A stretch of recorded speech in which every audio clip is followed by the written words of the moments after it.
प्रधानमंत्री जी, आपका संसदीय क्षेत्र जहां के आप जनप्रतिनिधि हैं, आप लोगों को सलाह देते हैं कि देश बेटियों के बिना आगे नहीं बढ़ सकता, देश महिलाओं की भागीदारी के बिना आगे नहीं बढ़ सकता, लेकिन देश की बेटियों की आबरू लूट रही है। और लूटने वाले कौन? जो कहते थे मैं भी चौकीदार। में अमित शाह जी, गृह मंत्री जी कहते थे उत्तर प्रदेश में दूरबीन लेकर भी अपराधी ढूंढने से नहीं मिलेगा। लेकिन दूरबीन की जरूरत क्या है जब अपराधियों को आप अपने बगल में लेके बैठे हो? आप डरा रहे हैं देश की बेटियों को। एक पहलवान जो सड़क पर रो रही है, जो तमगा लाकर, जिन्हें आज अपने मेडल, अपने तमगे वापस करने पड़ रहे हैं, जब उनका कुछ नहीं हो रहा तो देश की आम बेटियों का क्या होगा? बुलडोजर हमने अपराधियों के घर कहीं जाते नहीं देखे। देखेंगे भी कैसे जब अपराधी बृजभूषण शरण सिंह होंगे? देखेंगे भी कैसे जब कुलदीप सिंह सेंगर होंगे? देखेंगे भी कैसे जब चिन्मयानंद होंगे? देखेंगे भी कैसे जब ऐसे आईटी सेल के भाजपाई होंगे? ये जानते हैं कि अपराधी इन्हीं में से निकलेंगे। इस देश की जनता अगर आपको अर्श पर पहुंचाती है तो फर्श पर पहुंचाने में भी समय नहीं लगेगा। समझ जाइए, ये चेतावनी है।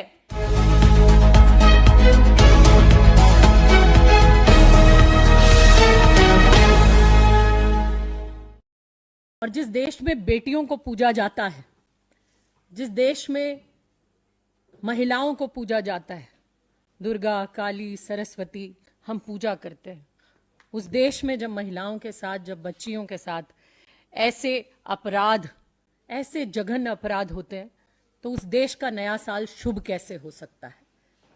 मैं कुछ पंक्तियों के साथ अपनी बात शुरू करूंगी आपसे कि लुट रही है बेटियों की आबरू भरे बाजार।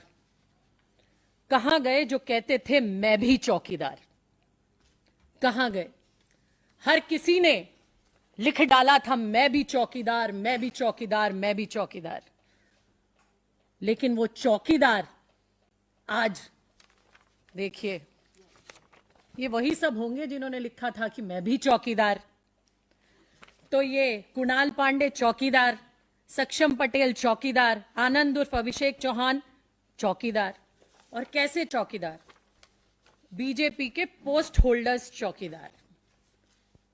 एक पर कुणाल पांडे महानगर संयोजक, सक्षम पटेल महानगर सह संयोजक, उसके बाद तीसरे ये भी पार्टी में पदाधिकारी, बीजेपी आईटी सेल वाराणसी महानगर कार्य समिति सदस्य। तो ऐसे ऐसे चौकीदार भाजपा ने इकट्ठे किए। अब हम इन चौकीदारों से देश की बेटियों की आबरू बचाने की उम्मीद कर रहे हैं। कौन से चौकीदार? सबसे पहले तो गंगा मां ने बुलाया हूं, गंगा मां ने मुझे बुलाया है। गंगा मां आज रोती होंगी कि मैंने ऐसा लाल बुला लिया कि जो क्योटो बनाने चला था बनारस को, और वो क्योटो में देश की बेटियों के साथ क्या हो रहा है। प्रधानमंत्री जी, आपका संसदीय क्षेत्र जहां के आप जनप्रतिनिधि हैं, आप लोगों को सलाह देते हैं कि देश बेटियों के बिना आगे नहीं बढ़ सकता, देश महिलाओं की भागीदारी के बिना आगे नहीं बढ़ सकता, लेकिन देश की बेटियों की आबरू लूट रही है। और लूटने वाले कौन? जो कहते थे मैं भी चौकीदार। वो हैं देश की बेटियों की आबरू लूटने वाले।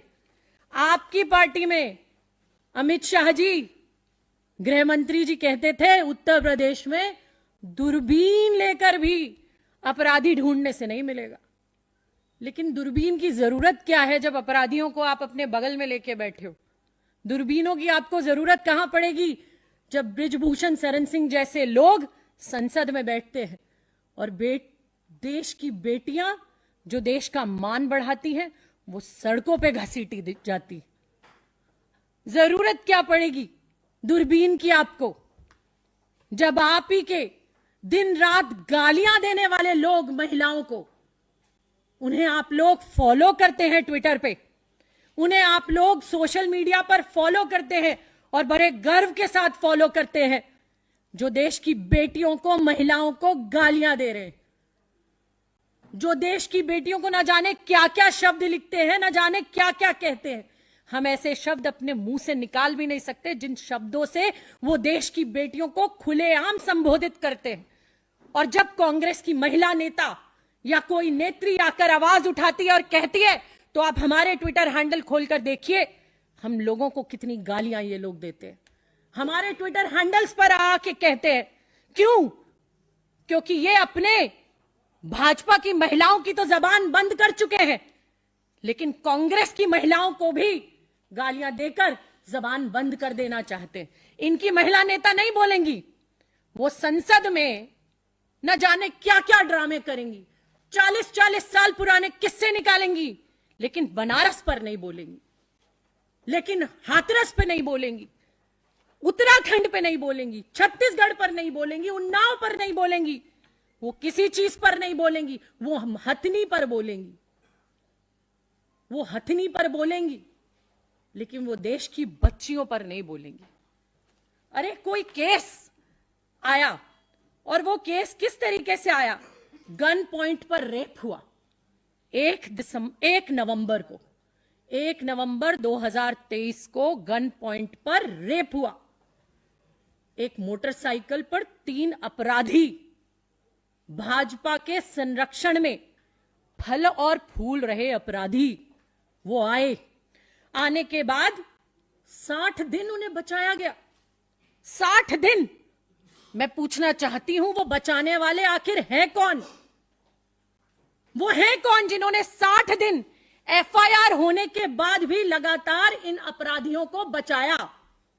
वो इसी सरकार में बैठे सरकारी तबका लिए लोग हैं।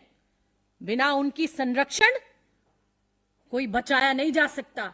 एक आम बेटी से पूछिए आज एफआईआर कराने में कितनी मुश्किल, कितनी मुशक्कत आती है। आप डरा रहे हैं देश की बेटियों को। एक पहलवान जो सड़क पर रो रही है, जो तमगा लाकर, जिन्हें आज अपने मेडल, अपने तमगे वापस करने पड़ रहे हैं, जब उनका कुछ नहीं हो रहा तो देश की आम बेटियों का क्या होगा? वही होगा जो बनारस में हो रहा है, वही होगा जो गुजरात में बिल्किस के साथ हुआ। कुछ अपराध के आंकड़े में लेकर आई हूं जो मैं आपसे आज शेयर करना चाहती हूं। उत्तर प्रदेश के स्पेसिफिकली, हमारी उत्तर प्रदेश की आज ये हालत है। अगर हम महिलाओं के साथ अपराध की बात करें, एक वार्षिकी रिपोर्ट 2022 की आई, उस वार्षिकी रिपोर्ट में कहा कि 3690 केस दर्ज हुए महिलाओं पर रेप के। प्रतिदिन यूपी में हर 2 घंटे में एक बलात्कार होता है, हर 2 घंटे में एक बलात्कार होता है।